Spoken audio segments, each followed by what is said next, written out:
Doctor बीना Kaushik, associate professor, इतिहास विभाग, SPC राजकीय महाविद्यालय अजमेर। आज का टॉपिक है इल्तुतमिश, पार्ट फर्स्ट। इल्तुतमिश दिल्ली का पहला स्वतंत्र तुर्क सुल्तान था। उसने तुर्क राज को संगठित किया और उसे मंगोल आक्रमण से बचाया। उसने राजपूतों की शक्ति को तोड़ा। उसने सुल्तान के पद को वंशानुगत बनाया। उसने अपने नाम के सिक्के चलाए और अपने नाम का खुतबा मस्जिद में पढ़ा। उसने सुल्तान की पदवी धारण की, साथ ही सुल्तान के पद की मान्यता खलीफा से प्राप्त की। इल्तुतमिश एक योग्य और कुशल कूटनीतिज्ञ था। इल्तुतमिश तुर्किस्तान के इलवारी तुर्क कबीले से संबंधित था। उसके भाइयों ने उसे बचपन में एक सौदागर को बेच दिया था। बाद में ऐबक ने उसे खरीद लिया और वह अपनी योग्यता के बल पर ऐबक का प्रमुख दास बन गया।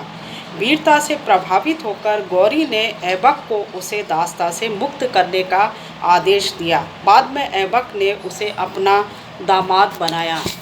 इल्तुतमिश गद्दी पर बैठने के बाद उसे अनेक कठिनाइयों का सामना करना पड़ा। उसमें प्रमुख कठिनाइयाँ थीं स्थायी राज्य की प्राप्ति नहीं। इल्तुतमिश को जो राज्य मिला था कुतुबुद्दीन ऐबक से, वो स्थायी नहीं था। वो एक छोटा और कमज़ोर राज्य था। एक तरह का वो सैनिक राज्य था जिसका शासन प्रबंध कमज़ोर था। अतः उसको कोई विशेष या शक्तिशाली राज्य की प्राप्ति नहीं हुई थी। दूसरा प्रमुख हम देखें कठिनाई थी कि तुर्की अमीरों का विरोध। उसके समकालीन अन्य अमीर उसका विरोध कर रहे थे। एक तो वो दास का भी दास था, दूसरा अपने शासक बनने से पहले वो दास रह चुका था। तो उन तुर्की अमीरों में से सबसे प्रमुख था नासिरुद्दीन कुबाचा। कुबाचा ने ऐबक की मृत्यु के बाद स्वयं को स्वतंत्र घोषित कर लिया था और अपने राज्य विस्तार में लग गया था। सिंध, मुल्तान, लाहौर और सरहिंद पर उसने अधिकार कर लिया था।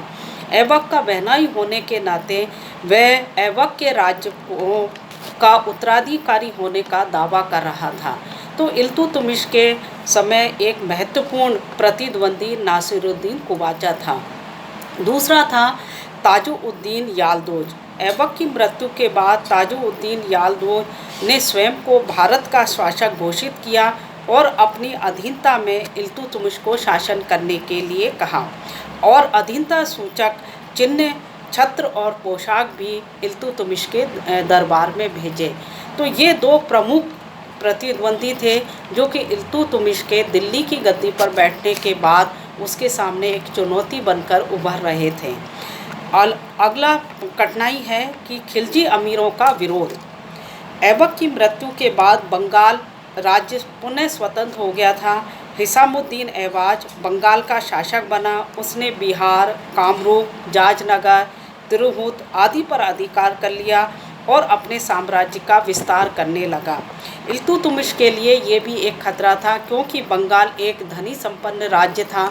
साम्राज्य से उसका निकल जाना साम्राज्य की आय पर प्रभाव डाल रहा था। अगला कारण है मंगोलों के आक्रमण का डर।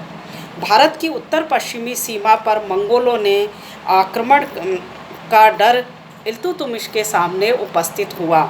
इल्तुतमिश के समय में हम देखें मंगोल नेता चंगेज खां था जिसने मध्य एशिया के सुल्तान का साम्राज्य समाप्त कर दिया था। उसका उत्तराधिकारी जलालुद्दीन मंगबर्नी था जो कि भागकर चंगेज खां के आक्रमणों से भागकर वो भारत की सीमा पर आया और उसने इल्तुतमिश से मदद मांगी। अतः चंगेज खां भी उसका पीछा करते हुए भारतीय सीमा पर आ गया। तो इस प्रकार इल्तुतमिश के शासक बनते ही मंगोलों का भी डर उसकी सीमा पर उपस्थित हो गया था। अगली कठिनाई थी राजपूतों की बढ़ती हुई शक्ति। ऐबक के समय में भी यही कठिनाई उसके सामने आई।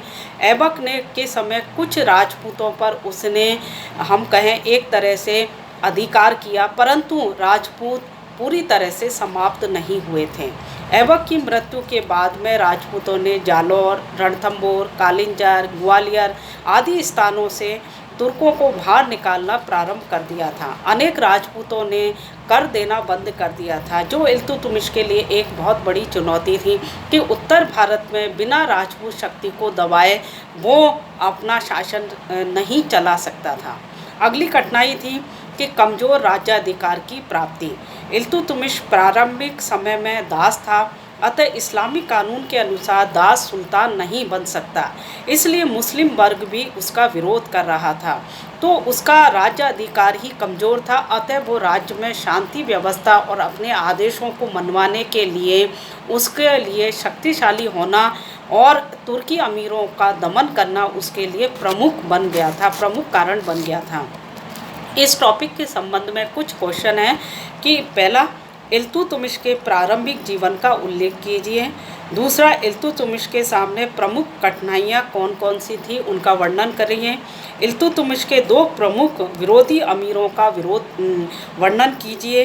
अगला है, इल्तुतमिश और मंगोलों के बीच संघर्ष का उल्लेख कीजिए। धन्यवाद।